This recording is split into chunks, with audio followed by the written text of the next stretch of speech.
manifestou a justiça de Deus, testemunhada pela lei e pelos seus profetas.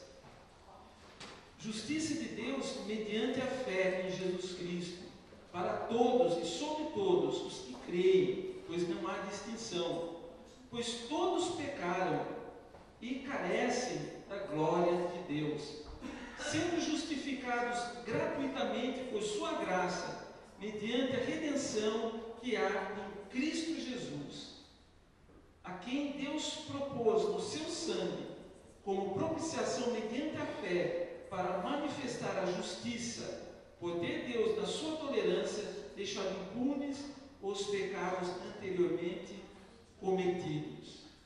Tendo em vista a manifestação da sua justiça no tempo presente, para Ele mesmo ser justo e o justificador daquele que tem fé em Jesus. Onde, pois, a vossa jactância foi de toda excluída? Porque lei das obras? Não, pelo contrário, pela lei da fé. Concluímos, pois, que o homem é justificado pela fé, independentemente das obras da lei. Amém? Sei que foi um texto um tanto bom, até quando nós vemos assim parece um tanto confuso, mas o que o apóstolo está falando aqui é justamente um ponto muito importante. Todos pecaram e carecem da glória de Deus. Vou fazer uma pergunta: quem aqui não pecou? Levanta a mão. Pequei. Acabei de pecar, menti. Não é isso? Porque todos pecaram. Não existe quem venha nesse mundo aqui que não tenha cometido o pecado. Então, todos pecaram e carecem, então, da glória de Deus. Precisa que Deus se glorifique na nossa vida para que esses pecados possam ser perdoados. E o verso 24 diz assim que somos justificados gratuitamente por sua graça. E no verso 28 diz assim: concluímos, pois, que o homem é justificado pela fé, independentemente das obras da lei. E não sei se todos sabem, mas existe até uma grande confusão entre ser justificado pela graça ou das obras da lei, algo assim. Mas o que significa ser justificado pela sua graça? O que é essa graça? O que é isso daí? Quem poderia opinar ou dizer algo? Como assim justificados pela graça? Graça é favor imerecido. Um favor imerecido. O que mais? Graça. O que é graça? Amor imerecido. Amor imerecido. O que mais? Pode significar essa daí? Nós somos justificados gratuitamente por sua graça. Como assim? Que graça é essa daí? Por que graça? Pela bondade. O que mais? Nós merecíamos a morte e não vai aplicar mais pela graça de Jesus. Mas o que é graça? A gente fala tanto de graça, né? O que é graça? Gratuito, favor que nós não merecemos. Olha, por incrível que pareça, uma loira disse a palavra mais sensata. Amém. Gratuitamente, grátis. Gente, a palavra graça é uma palavra que vem do latim, que é grátis. Grátis. Nós somos justificados como? Gratuitamente. É grátis. Quanto que você tem que pagar pela sua salvação? Nada. Isso daí é o que é? Grátis, não é? Você teria como alguém pagar o preço da salvação? Impossível. Então, a salvação nós recebemos gratuitamente. Por isso que nós somos está escrito que nós somos salvos por sua graça. É grátis. Não temos que pagar nada.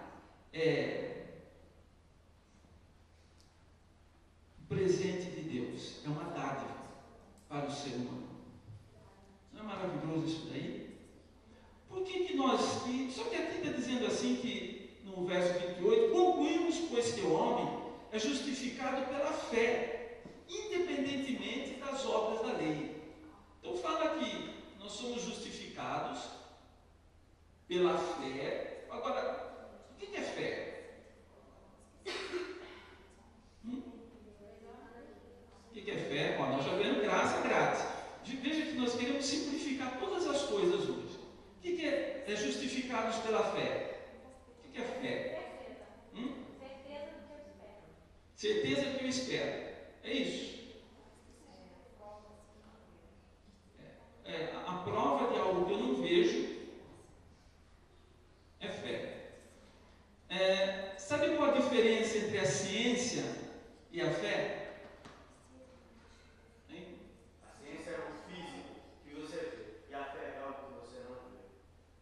Ar é fé?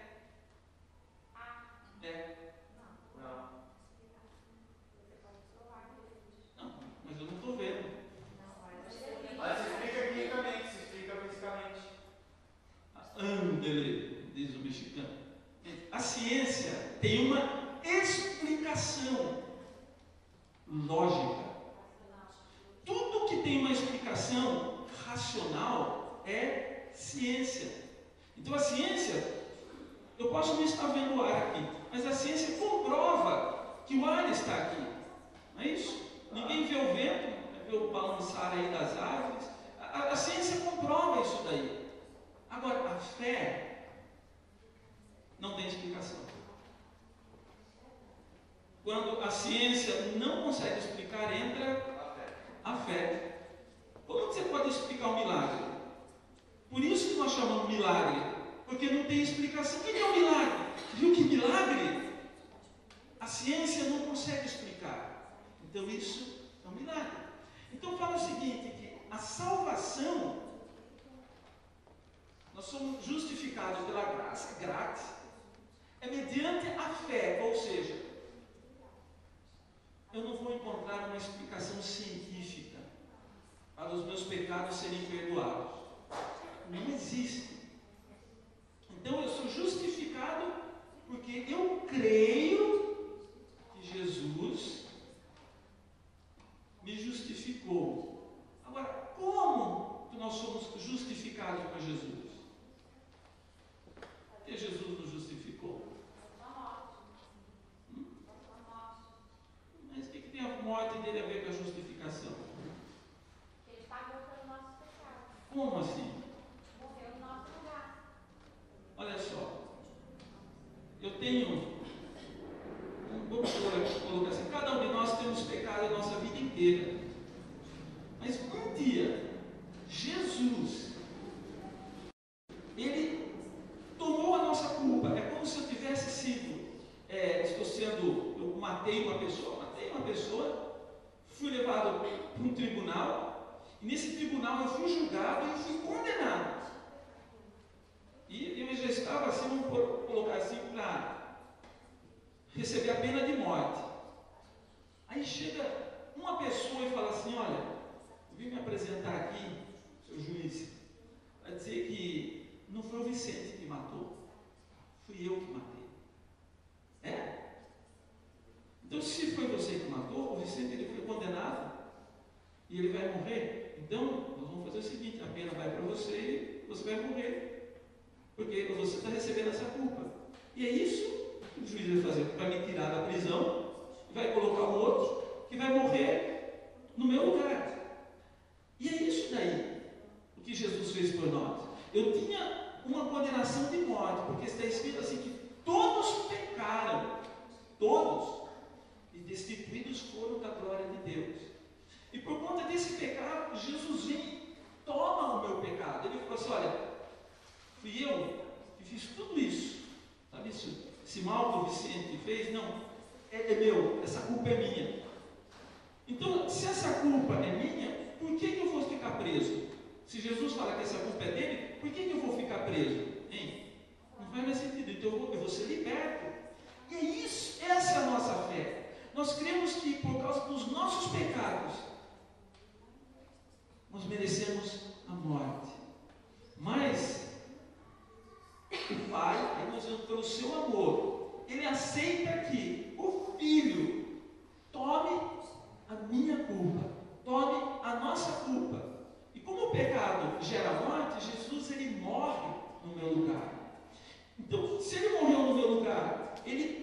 padeceu por mim, ele sofreu a punição do meu pecado, que era a morte. Então, eu estou livre. Amém?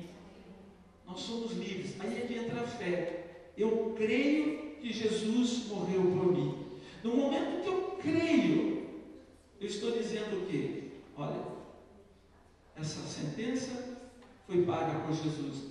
Eu sou justificado. Se Satanás chegar agora e falar assim, olha, porque você fez isso. Quer dizer o seguinte, Jesus tomou essa culpa no meu lugar, a culpa dele, não é mais minha, ele tomou. E o que esse acusador vai poder fazer? Ele até morreu no meu lugar. Então eu sou justificado, os irmãos compreendem o que é justificação? Mas isso é mediante a fé. Eu preciso crer dessa forma, porque quando eu creio nisso, então eu vou sentir paz. Agora tem um detalhe. Para que essa paz possa invadir o meu coração, esse meu pecado possa ser perdoado, eu preciso confessar. Eu preciso falar, Jesus, eu pequei, eu errei. Meu Pai, tenha misericórdia de mim. Porque Jesus, ele tomou a nossa culpa, mas eu preciso reconhecer isso daí. Eu preciso reconhecer que ele morreu no meu lugar. E quando eu reconheço isso daí, as coisas mudam. É quando eu vou sentir a paz de Deus no meu coração. Agora fala assim, concluímos, pois, que o homem é justificado pela fé, independentemente das obras da lei. Quais são essas obras da lei? Que obras da lei são essas? Vocês não lêem Bíblia? Ajuda aí.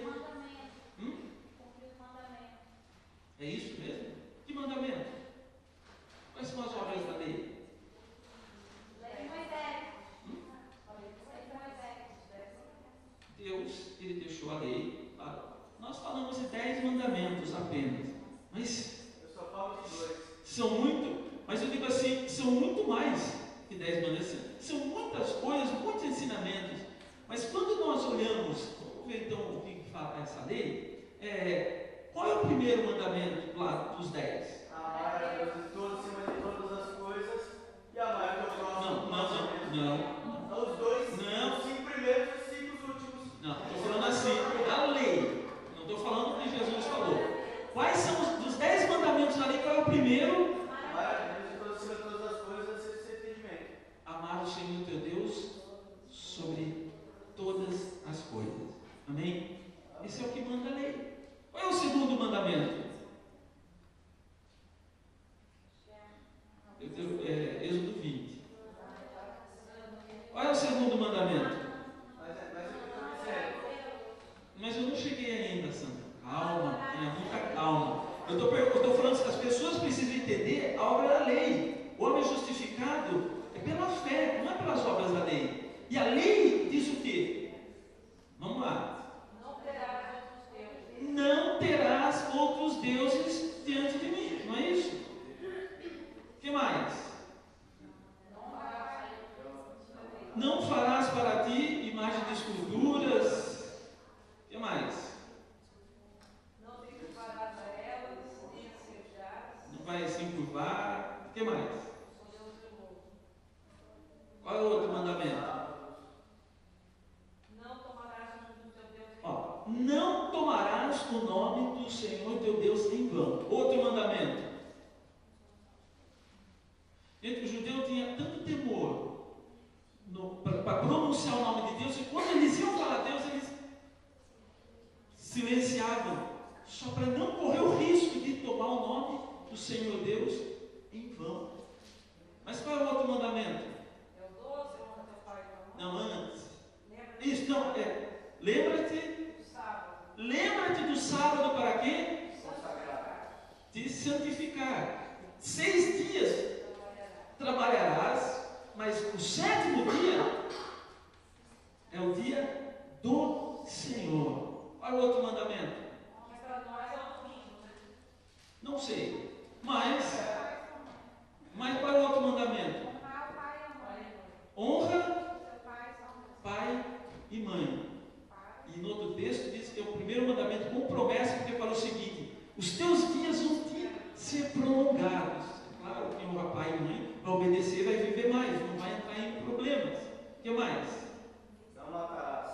Não matarás.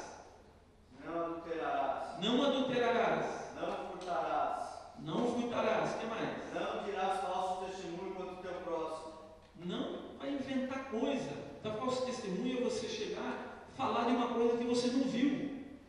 O que mais? Não cobiçará a casa do teu próximo. Não cobiçará a mulher do teu próximo. Nem o seu escravo, nem a sua escrava, nem o seu boi, nem o seu jumento, nem coisa alguma do seu próximo. Então, não é para cobiçar nada do próximo.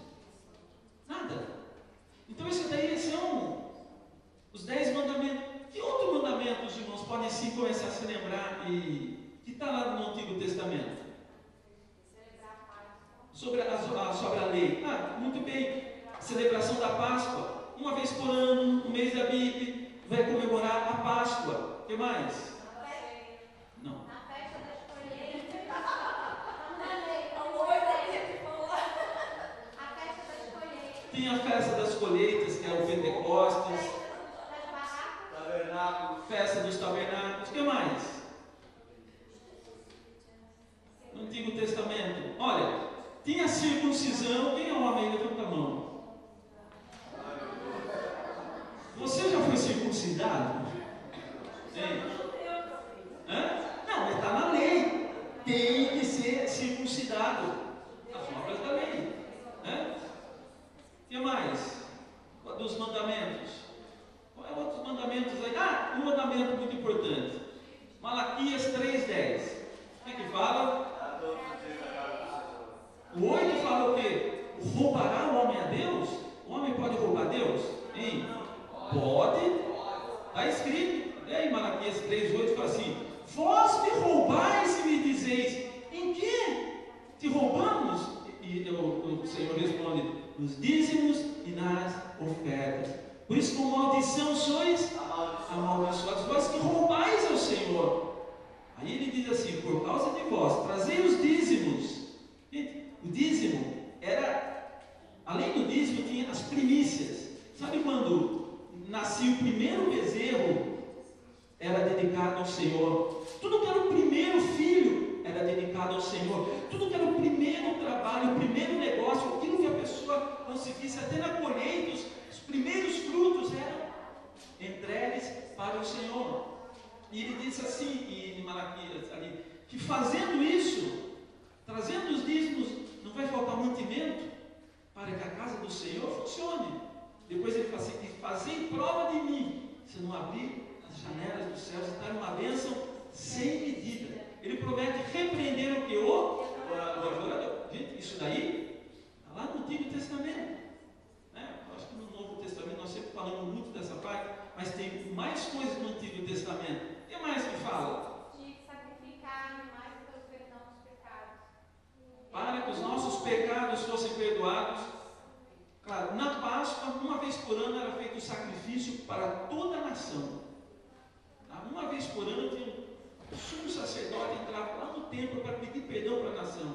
Agora, independente disso, as pessoas precisavam levar animais para serem sacrificados. A pessoa cometia o pecado, chegava lá para o sacerdote: eu pequei.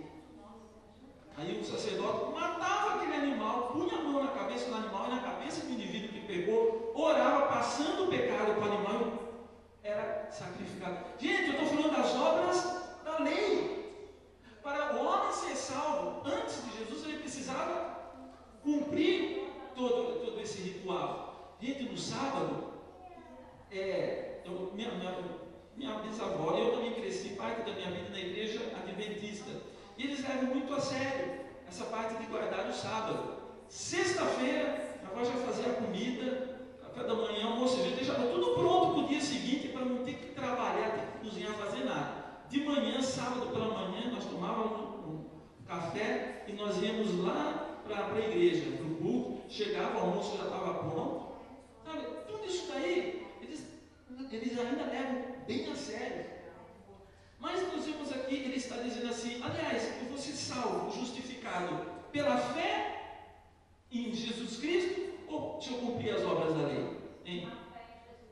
É pela fé em Jesus Cristo. Amém? Você prefere cumprir a fé em Jesus Cristo ou as obras da lei? Hein?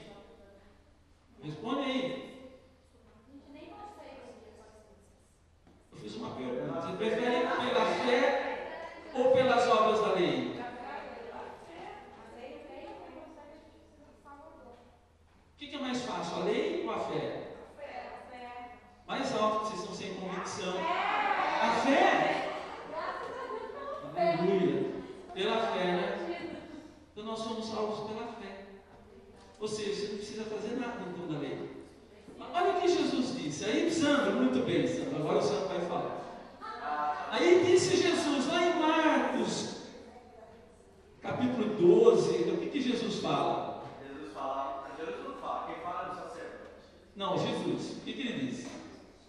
Sobre a fé, as obras, a lei. O que Jesus fala? Amarás, qual é o primeiro mandamento? Amarás o Senhor teu Deus com o teu coração, com todo entendimento, e amarás o teu próximo como a ti mesmo.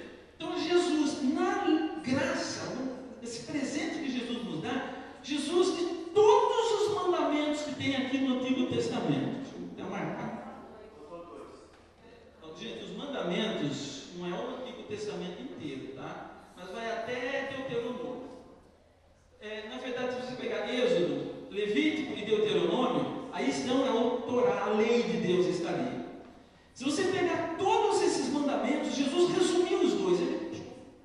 Ele condensou dizendo o seguinte: qual é o maior dos mandamentos? Amarás o Senhor teu Deus com todo o coração e todo o seu entendimento.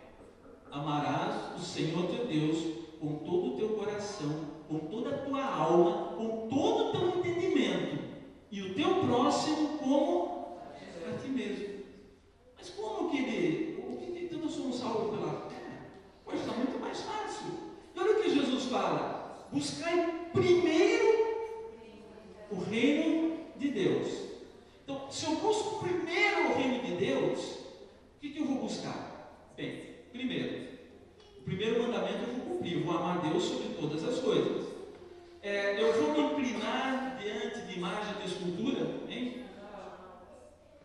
Eu vou fabricar ídolos aí para servir esses ídolos, se eu amar a Deus sobre todas as coisas, não é isso? Se eu amar a Deus sobre todas as coisas, eu vou tomar o nome do Senhor em vão? O que é tomar o nome do Senhor em vão? Juro por Deus, pronto. Isso, começa aí.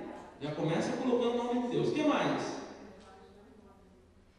Você falar, Deus faz esse negócio, eu tenho certeza, e talvez isso é totalmente carnal, e você escolhe o nome de Deus em algo que você acha, aí dá tudo errado, a coisa quebra, é o diabo então, mas você escolhe. Isso. A pessoa fala, não, eu digo assim, em nome de Jesus, eu vou fazer isso e vou fazer aquilo. Gente, e Jesus não tem nada a ver com essa história. Gente, o nome de Jesus é para ser usado para orar, não é isso? Expulsar os demônios, curar os enfermos, é isso? Agora eu vou fazer isso em nome de Jesus. Gente, eu estou tomando o nome de Jesus em vão. Eu faço algo falando que Deus está comigo, aí não está certo. Eu expus o quê? O nome de Deus em vão. Mas eu quero que os irmãos entendam que no Novo Testamento, se eu amo o Senhor sobre todas as coisas, eu vou cumprir a lei. O que mais me fala na lei? Do sábado. Lembra-te do sábado para te santificar. E Jesus? Quando que eu vou santificar? Que dia? Hein? Todo dia. É isso mesmo. Sabe por quê? Eu quero que os irmãos entendam que a graça, nós estamos na graça, mas a graça os irmãos vão entender. Os irmãos preferem a graça. Diz o quê? Tem os vossos corpos em santificação e honra. Uma vez por mês eu vou ter meu corpo em santificação e honra? Uma vez por semana? São todos os dias. E Jesus também diz assim, olha, vai dar dias, meses, anos. E lembra-se da Santa Ceia?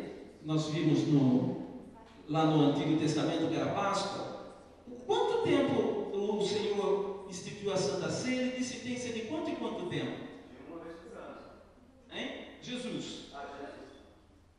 Não, nós estamos falando da graça. E a graça agora?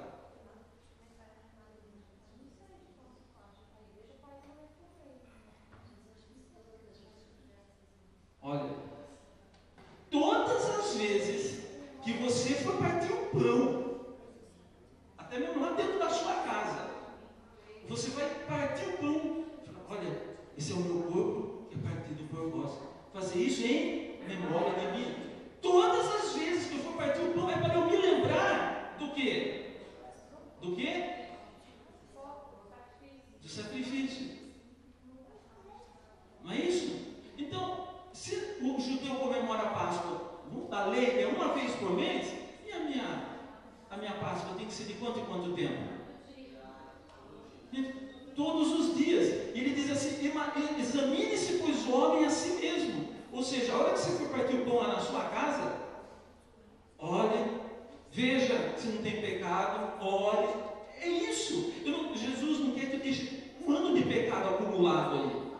Não, só na Páscoa que eu vou agora confessar os nossos pecados. Uma vez por mês, nós temos aqui na igreja a nossa Santa Ceia. Não somos assim regularmente, uma vez por mês, mas nós temos assim bem frequentemente a Santa Ceia. Mas Jesus, não é essa a instrução que ele falou: olha, no primeiro sábado do mês, no primeiro domingo do mês, vocês vão celebrar a Santa Ceia para se lembrar de mim. Não. Todas as vezes. Espera um pouco. Então, o que está melhor, na lei ou na graça? Hein? Quando que está mais sério o negócio?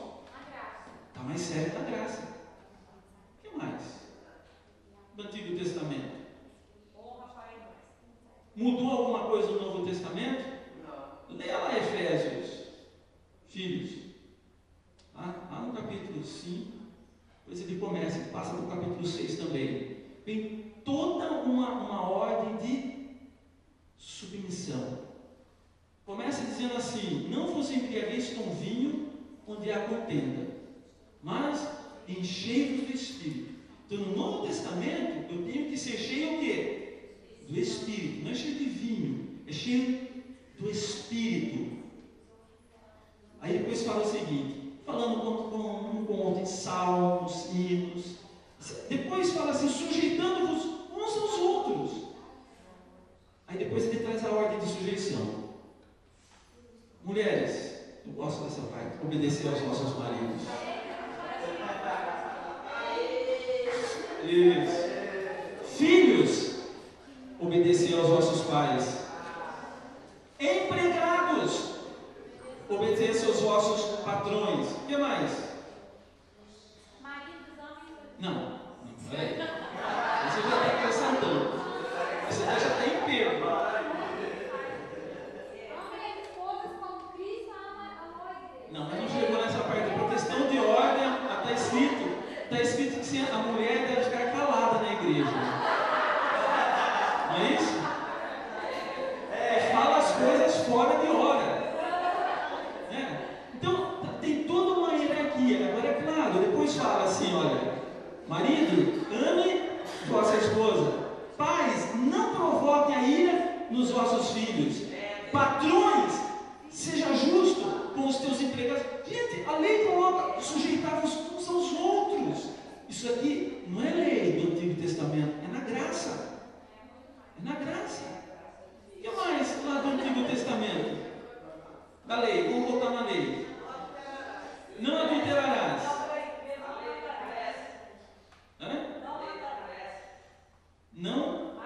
Não matarás. Bem, não precisa nem falar. Na graça não pode nem ofender seu irmão. Ó, não, muito bem. Não matarás, não adulterarás, não dirás falso testemunho, não cobiçarás. Não, já tem o não mentirás. Dizer a falso testemunho é você falar: olha, tal pessoa fez isso daí, a pessoa, você está falando, testemunhando para outros. Isso daí, além da mentira, você está espalhando algo que é terrível ainda, né? Então isso nós vemos na lei. Agora vamos ver na graça. O que mais? Não cobiçarás Não cobiçarás. Não tem inveja. Né? Então, não adulterarás. O que a graça fala sobre o adultério? Se você olhar para uma mulher e cobiçar ela no seu coração, já cometeu o quê? Peraí, o que é mais sério, a lei ou a graça? Porque a lei fala, não adulterarás. Aqui na graça, se você só pensar, levar para o seu coração, já cometeu adultério. E quem vê pornografia então? Já cometeu adultério. Quantas coisas vai e leva para a cama e destrói o casamento por conta disso daí? E a ira? Não provoque o pai a ira.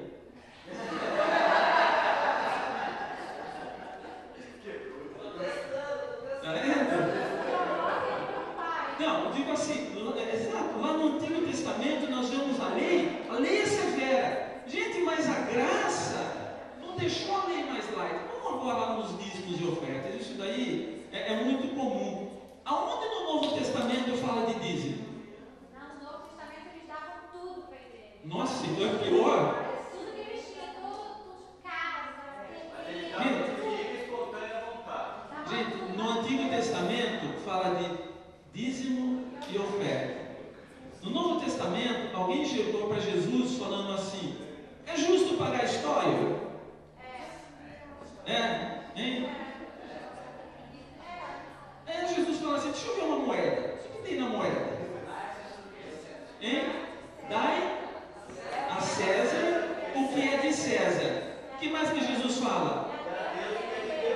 Agora, o que é de Deus que ele estava falando? Hein? Na dúvida de Deus. Gente, é tudo. Interessante que as pessoas falam assim: no Novo Testamento não fala dízimo 10%, mas eu vejo esse Novo Testamento fala de uma quantia muito maior. Que os discípulos, eles chegavam, vendiam as propriedades e chegavam aos pés dos apóstolos. Falavam assim: olha, aqui está. Agora veja, eu quero ver se você acha no Antigo Testamento uma pessoa que roubou ao Senhor e foi castigado. Quem foi no Antigo Testamento?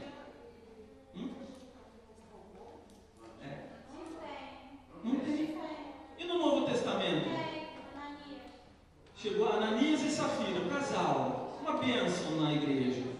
Ajudavam em tudo lá. Aí eles falaram assim: não, nós temos uma casa de praia lá no deserto. Nós temos uma casa de praia. Vamos vender essa casa porque tem tanta gente necessitada na igreja. Venderam a casa e chegaram lá para os apóstolos e falaram assim: olha, vendi essa casa. Vendemos por, vamos por exemplo, 300 mil francos. Isso foi o que eles falaram. Na verdade, eles não venderam por 300 mil francos. Eles venderam por muito mais. Venderam, quem sabe, por 1 milhão. E chegaram para os discípulos e venderam por 300 mil. E aqui está a oferta para o Senhor. Aqui está o nosso dízimo, não sei o que ele se referiu ali. Aí Pedro fala assim: não tem mesmo? É isso mesmo? É verdade. Gente, naquele momento, Pedro fala assim: por que você mentiu ao Espírito Santo? Você não está mentindo a homens, não é para mim, não é para o pastor, não é para nós que você está enganando, mas é a Deus. Naquela mesma morreu, caiu duro ali, aí o pum. Aí daqui a pouco chega a mulher dele. Chegou lá, não sabia o que tinha acontecido. Pedro faz a mesma pergunta: e aí, como é que foi? Ah, vendeu uma casa, olha, está aqui, olha, vendeu uma por 300 mil francos. Está aqui a oferta. Pedro falou assim: está vendo aquelas pessoas ali? Eles tiraram daqui o corpo do teu marido. O teu marido mentiu ao Espírito Santo. E agora eles vão carregar o teu também. A mulher morreu. E tem uma coisa: onde que é mais sério? O Antigo Testamento ou o Novo Testamento? Gente, Deus não é Deus de brincadeira. Ele não mudou. Jesus falou assim: eu não vim abrogar a lei, abolir a lei, mas eu vim cumprir a lei. E Jesus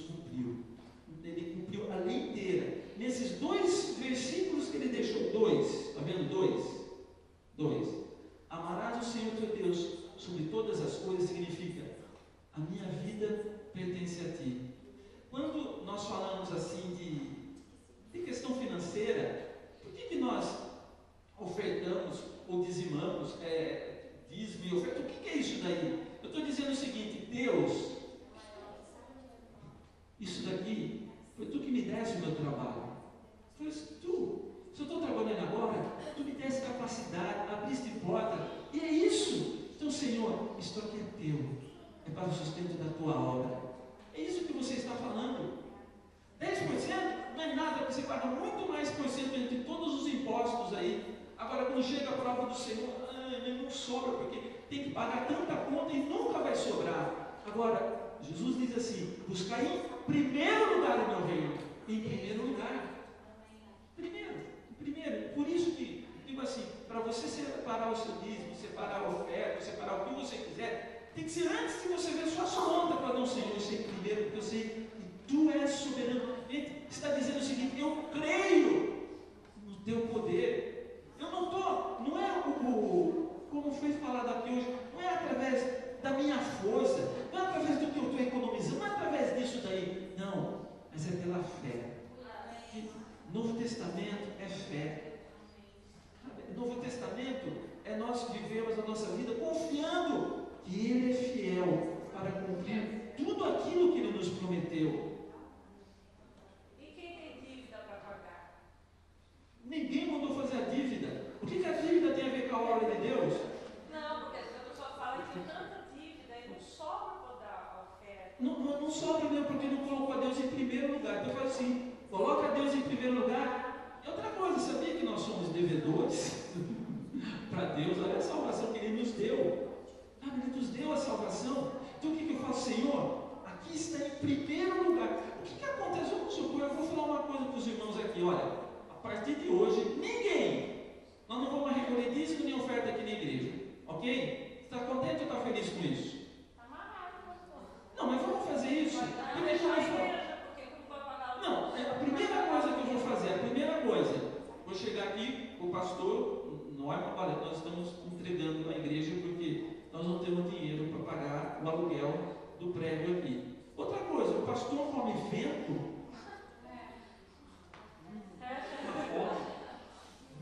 Do que você acha que o pastor vive? Hein? Tem que ter o seu salário. Era para ter um salário.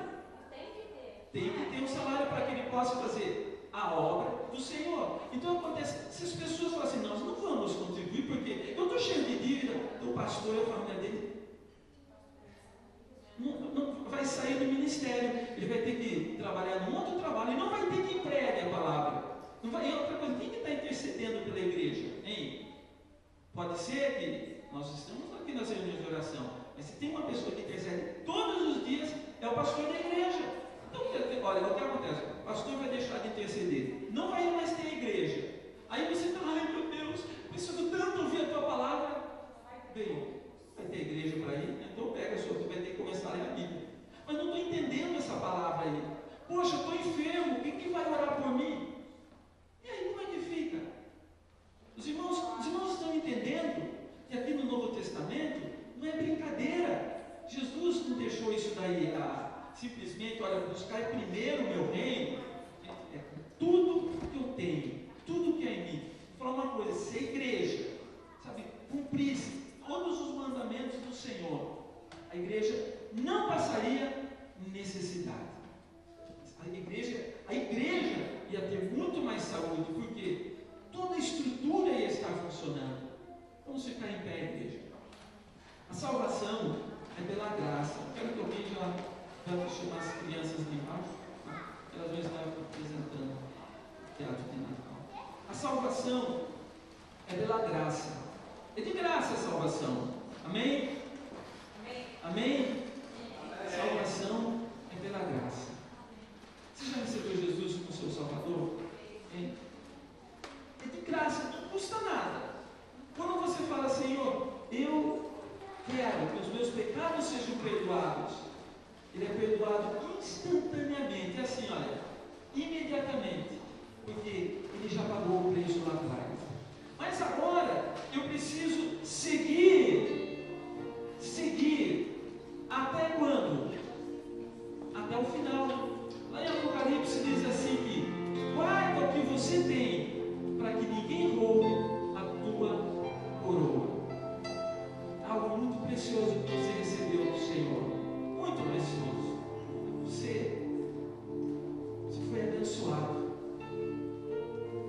para a salvação, seus pecados são perdoados. Então, só por você estar grato pelo perdão dos seus pecados, então você vai cumprir, sabe, o amarás o Senhor teu Deus sobre todas as coisas e o teu próximo como a ti mesmo. E quando você ama o teu próximo, não mente, não rouba, não adultera, não faça testemunho, é uma pessoa fiel na igreja, sabe, é dizimista fiel, é ofertante fiel, é assíduo nos cultos, sabe, é parte do que a gente, isso não é uma obrigação, eu vou ter que fazer porque eu tenho que fazer, mas é a minha gratidão.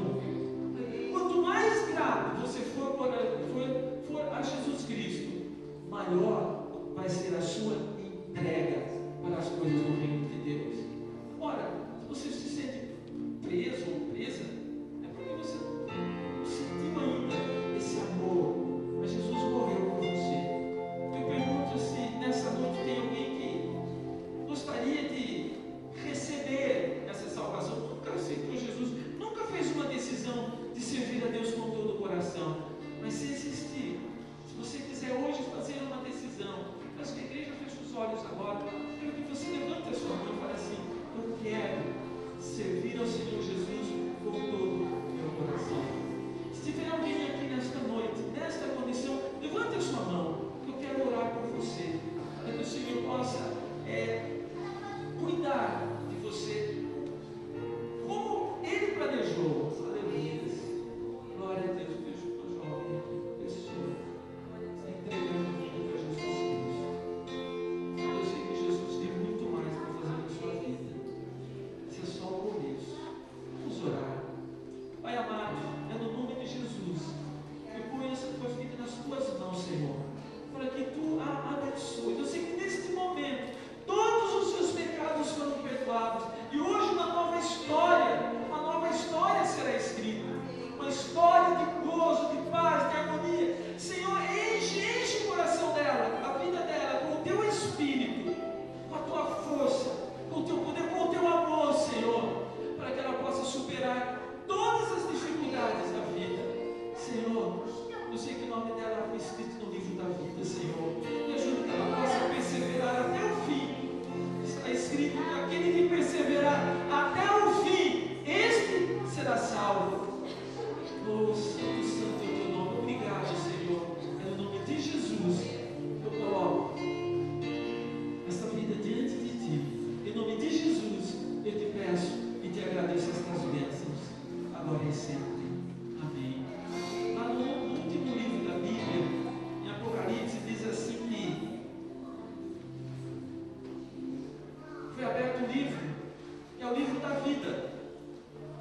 E todo aquele cujo nome não estava escrito no livro da vida foi lançado no inferno. E o inferno não foi preparado para o ser humano, para o diabo e os seus anjos. Então é importante que o nosso nome esteja escrito no livro da vida.